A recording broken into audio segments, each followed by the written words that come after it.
Hi guys အားလုံးပဲမင်္ဂလာပါဒီနေ့တော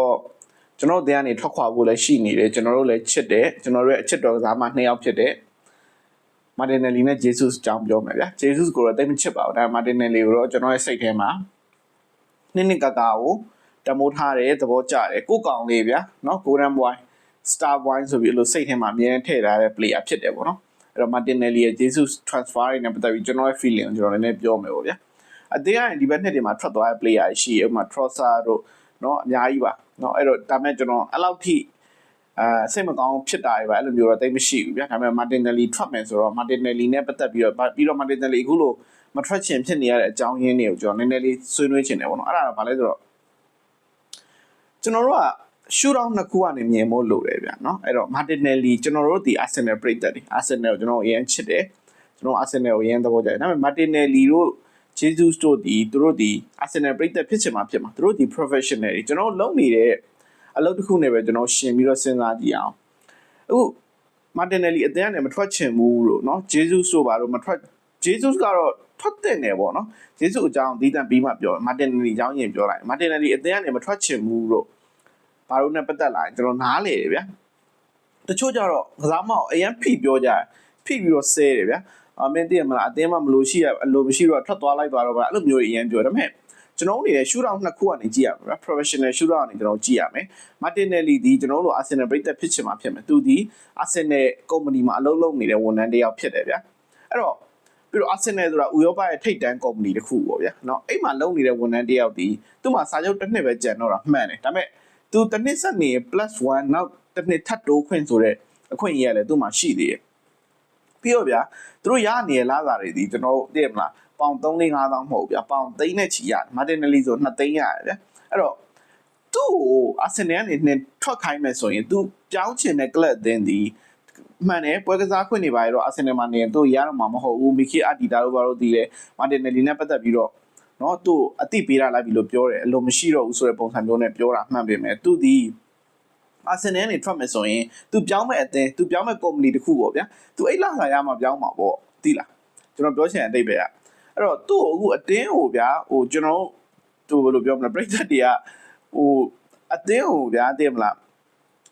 းထိုးပြီးတော့ပို့တယ်အတင်းကိုထိုးပြီးတော့ပို့တယ်ဗျာကလာရာဆာရီတို့ဘာလို့ဆိုမပြောင်းလို့โอเคသူလာစာရရင်တော့သူပြောင်းမှာပေါ့သိလားသူလာစာကိစ္စညှိနှိုင်းလို့မရရင်တော့သူမပြောင်းဘူးပေါ့ဒါကိုကျွန်တော်တို့အနေနဲ့ professional shoot out နေပြီးကစားမအောင်ကျွန်တော်နားလည်ပေးဖို့လိုတယ်ဗျာဘာလို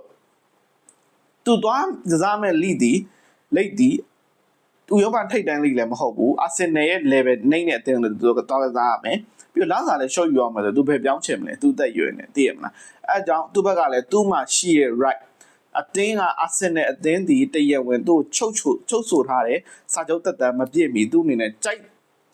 က်လို့လွတ်လပ်စာရွေးချယ်ခွင့်ရှိရဗျာအဲ့ဒါကစားမရရှူတာပေါ့နော်ပရိသတ်တွေနဲ့အသင်းဘက်ကအမြင်ရအောင်လဲကျွန်တော်နားလေကျွန်တော်ကိုနိုင်တယ် Martinelli ကိုဒီကဒီမှာ trust ရှင်တယ်ဘာလို့ဆိုတော့ तू try ကျင်းနေတဲ့ပေါင်တန်း50-60ရမယ်ကျွန်တော်တို့ရဲ့ကလပ်တင်သမိုင်းတစ်လျှောက်ကစားမရောင်းချမှုကနေစံချိန်တင်ပြောင်းရွှေ့ကြီးကျွန်တော်ရမယ်ဗျာကျွန်တော်အများဆုံးရဘူးလားကျွန်တော်ချိန်မှလီယိုပူး35တန်းနဲ့လားမသိဘူးရောင်းဘူးလားအဲ့ဒါအများဆုံးရဘူးလားအဲ့တော့ Martinelli try အသင်းကဘန်နာရေးကလည်းအဆင်ပြေမယ်လာစာ weight ကိုလည်း short နိုင်မယ်ဒီဟာနဲ့ပတ်သက်ပြီးတော့ပရိသတ်တွေပြောင်းစေချင်တယ်အသင်းကပြောင်းစေချင်တာကိုလည်းကျွန်တော်နားလေကျွန်တော်ကိုနိုင်ဒီလည်း Martinelli ကိုပြောင်းစေချင်တယ်ဒီရတယ်ဒါပေမဲ့အဲ့လိုပြောင်းဖို့ဆိုနှစ်ဦးနှစ်ဖက်အသင်းရဲ့ Arsenal အသင်းရဲ့ကစားသမားရဲ့နှစ်ဦးနှစ်ဖက်ကျင့်တတ်မှရမှာဗျာ Martinelli မပြောင်းခဲ့သည်ရှိတော့သူလာစာကိစ္စတွေပါကြောင့်အဆင်မပြေလို့ Martinelli မပြောင်းခဲ့သည်ရှိတော့ကျွန်တော်ကစားသမားကိုနားလည်ပေးဖို့လိုတယ်ဗျာဒါဒီသူလာစာရှော့ယူပြီးတော့ Arsenal ထက်ပိုနိုင်တဲ့တင်းတော့တော့ကန်ချင်မှာမဟုတ်ဘူးလေဗျာသူနောက်တစ်နှစ်ထပ်နေပြီးတော့နောက်တစ်နှစ်တက်တန်တိုးတဲ့ပုံစံမျိုးနဲ့သူထွက်ချင်လဲထွက်မှာပေါ့ Okay အသင်းဘက်ကကြည့်နေကျွန်တော်နားလေသူချိန်နေတယ်အာဒီတာတို့ဘာလို့ဆိုသူ့ community ရှိမှ community တိုင်းမှာလည်းမထည့်လာဘူး Premier League ပွဲတွေမှာလည်းမထည့်လာဘူးအဲ့တော့အသင်းဘက်ကကြည့်မယ်ဆိုရင်လေသူ့ကိုထွက်စီချင်တယ်မင်းမထွက်ရင်တော့သူဖိအားပေးတာပေါ့ဗျာနော်မင်းမထွက်ရင်တော့ငါတို့ကတော့မင်းကိုဒီလိုဆက်ဆံမှာပဲဆိုတဲ့ပုံစံမျိုးနဲ့အသင်းဖိအားပေးတယ်ဒီဟာကလည်း professional လောကမှာရက်ဆက်တယ်ပြောလို့မရဘူးဗျာလောက်ရမှာပဲအာဒီတာကိုနိုင်တီးပင်လေတကယ် Martinelli ကိုတာထောင်းဗျာမီဆွတ်အိုဇေးတို့ဥပါမီယန်တို့ဒီ player တွေတော့လုတ်ခဲ့တာပဲအဲ့တော့ Martinelli လောက်တော့တနာတယ်လို့ပဲပြောမှာပေါ့ဗျာအာဒီတာပြီးတော့သူ့အသင်းက Martinelli မရှိလဲရက်တီနိုင်တဲ့ squad ခုရှိနေတာဖြစ်တဲ့အတွက်အာဒီတာတော့သူလုတ်မှာပဲအဲ့တော့ဒီကိစ္စဒီဘဒူကဘယ်လိုအခြေအနေတွေပဲဖြစ်လာ ဖြစ်စေချင်တဲ့ဆန္ဒကိုနားလေတယ်ကျွန်တော်ဆိုလည်း Martinelli ကိုအသေးပြောင်းစေချင်တယ်အသေးအောင်ပတ်စံရစေချင်တယ်ဒါပေမဲ့ကစားမကိုကျွန်တော်တို့သိရမလားဟာမင်းထွက်သွားလိုက်ပါတော့ခေါင်းမာလိုက်တာအဲ့လိုမျိုးတွေနဲ့တော့ကျွန်တော်တို့သွားပြီးအပြစ်မတင်သင့်ဘူးထင်တယ်ဘာလို့ဆိုတော့ professional လောကမှာနှစ်ဦးနှစ်ဖက်အကျိုးမြတ်အတွက်ပဲလှုပ်လှုပ်နေကြတာဗျာအဲ့တော့ Martinelli မထွက်ခဲ့သည်ရှိတော့လေကျွန်တော်တို့ Martinelli ကိုနားလည်နိုင်တယ်ဒါပေမဲ့ Martinelli ထွက်ခဲ့သည်ရှိတော့ထွက်စေချင်တယ်ပေါ့ဗျာနော်ပြီးတော့နောက်တစ်ခုကကျွန်တော်တို့ Martinelli ဒီ Arsenal မှာနေလာ9နှစ်ရှိပြီနော်ဘရာဇီးလီကနေပေါင်3သန်းလောက်နဲ့ရောက်လာပြီးတော့နော်မထင် sorry အလွတ်ပြောင်းရွှေ့ခြင်းနဲ့လားမသိဘူး okay ပြောင်းရွှေ့ခြင်းမကုန်ဘူးထင်တယ် Martinelli ကျွန်တော်သိမှတ်ပြီးတော့အဲ့လိုရောက်လာပြီးတော့အတင်းမှာအဲ့ရောက်လာတဲ့နှစ်ကလေးကခြေစွမ်းပြလိုက်တာဆိုတာဒီနှစ်ဒီ Arsenal ဖြစ်လာဖို့ Martinelli တို့ဆွဲတင်ခဲ့တာအများကြီးရှိရဗျာအဲ့တော့ Martinelli နဲ့ပတ်သက်ပြီးတော့ပြဿနာမရှာဘူးအရန်ခုံထိုင်ဆိုလဲထိုင်တယ်ပွင့်လင်းပြောရရင်စူးစမ်းရဗျာအလုပ်ကောင်းကောင်းလုပ်တယ်အတင်းမှာကစားတဲ့အချိန်တိုင်းအတင်းတွေ 100% ပေးဆက်တဲ့ player ဖြစ်တယ်ပေါ့နော်အဲ့တော့ Martinelli နဲ့ပတ်သက်ပြီးကျွန်တော်တို့နည်းနည်းမင်းထွက်သွားကွာငါတို့မလို့ချင်တော့ဘူးခေါင်းမာလိုက်တာအဲ့လိုမျိုးအမြင်တွေကိုနည်းနည်းပြောင်းလဲစေချင်တယ်အဲ့လိုမျိုးမြင်နေရဆိုရင်လည်းဒါ professional လောကဖြစ်တယ်သူ့အနေနဲ့မထွက်ခွင့်ရှိရယ်မထွက်ချင်ခွင့်သူ့မှာရှိရယ်ပေါ့နော်အဲ့ဒါသူ့ရဲ့ right ပဲနောက်တစ်ခုက Jesus နဲ့ပတ်သက်ရင်တော့ကျွန်တော်နည်းနည်းတင်းတယ်ဒီကောင်ကတော့ Martinelli နဲ့မတူဘူး Arsenal ရောက်လာတယ်သူနဲ့ Zinchenko ရောက်လာနှစ်မှာတိုက်တယ် challenge လုပ်တယ်ဒါပေမဲ့အကျိုးပြုခဲ့တယ်မှန်ပေမဲ့ဒီကောင်နောက်ပိုင်းဒဏ်ရာဒူးဒဏ်ရာရယူနောက်ပိုင်းမှာဆောက်လွဲပဲဖြစ်နေရဗျာခြေစွမ်းကလည်းမကောင်းတော့ဘူးအသင်းမှာလည်းသူနေတင်းတော့လည်းနေခဲ့ပြီးအဲ့အချိန်တွေမှာအသင်းကလည်းသူ့ကိုမလိုအပ်တော့တဲ့အချိန်တွေမှာသူ့အတွက်လည်းလုံးဝနာပိုလီလို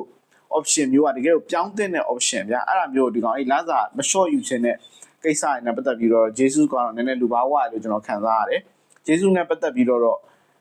ထွက်စေခြင်းလုံးဝထွက်စေခြင်းနဲ့အတင်းမှာဆက်မရှိစေခြင်းတော့တဲ့ပုံစံနဲ့မှာကျွန်တော်ကပါတယ်ဗောနော်ဒါ Martinelli နဲ့ပတ်သက်လာရင်တော့ကျွန်တော်နားလေတယ်သူ့အသက်အရွယ်သူ့ရဲ့ခြေစွမ်းတွေကသူအခုလိုမျိုးနည်းနည်းထိတ်တန်းလိတွေမှာစက်ကစားစေခြင်းသေးတာလည်းစက်ကစားခြင်းသေးတာလည်းကျွန်တော်နားလေပေးနိုင်တယ်ဗောနော် Jesus နဲ့ပတ်သက်ပြီးတော့Jesus ကနည်းနည်းလူဘာဝလို့ခံစားရတယ်ဗျဒီကောင်အဲ့လိုမျိုးကျင်းသေးတဲ့နာပိုလီတွေကမပြောင်းချင်တာမဟုတ် Arsenal ကိုရမ်းချစ်လို့တော့မဟုတ်ဒီကောင်အဲ့သိရမလားလာစာတွေပါလုံးဝ short မယူချင်ပဲနဲ့သူစာကြောကလည်းဒီနှစ်ဆိုပြည့်ပြီဖြစ်တဲ့အတွက်ဒီကောင်ဒီယာဒီမှာ Arsenal မှာသာအရင်ခုံမှာပဲထိုင်ဒီလာစာယူပြီးတော့ဘယ်လိုပဲမေးပြီးတော့နေသူနောက်ယာဒီကျရင်အလွတ်နဲ့သူ signing bonus တွေပါယူပြီးဒီကောင်ထွက်ချင်ပုံရတယ်အဲ့တော့ Jesus နဲ့ Martinelli ရဲ့ရှုထောင်းတော့မတူဘူးဒါပေမဲ့ကျွန်တော်တို့တခုနားလည်ထားမှာ Jesus ပဲဖြစ်ဖြစ် Martinelli ပဲဖြစ်ဖြစ်သူတို့မထွက်ချင်ခြင်းဒီအတင်းကသူတို့မထွက်ချင်ခဲ့သည်ရှိတော့အတင်းကသူတို့ချုပ်ထားတဲ့ contract ရှိနေသေးတာကိုသူတို့တရားဝင်ညှင်းဆိုခွင့်ရှိရယ်ဒါသူတို့ရဲ့ right ဖြစ်တယ်ဗောနော်သူတို့က professional ဖြစ်တယ်ကျွန်တော်တို့ Arsenal ပြည်သက်တွေလို့အတင်းကောင်းမို့ဆိုပြီးတော့ကြည့်ချင်မှလည်းကြည့်မယ်ဗျာဒါပေမဲ့သူတို့မထွက်ချင်တဲ့စိတ်ဒီသူတို့ရဲ့အခွင့်အရေးဖြစ်တယ်ဒါကိုလည်းကျွန်တော်နားလည်ဖို့လိုတယ်ဗောနော်အဲ့တော့ Martinelli ဂျေဇုကိုကျွန်တော်အခုပြောခဲ့တာပတ်သက်ပြီး Arsenal ပြည်သက်တွေကဘယ်လိုမြင်လဲကိုယ့်မြင်လေးတွေကိုမှတောင်းတဆွေးနွေးကြလို့ရပါတယ်အားကြိုးတင်ပါတယ် see you guys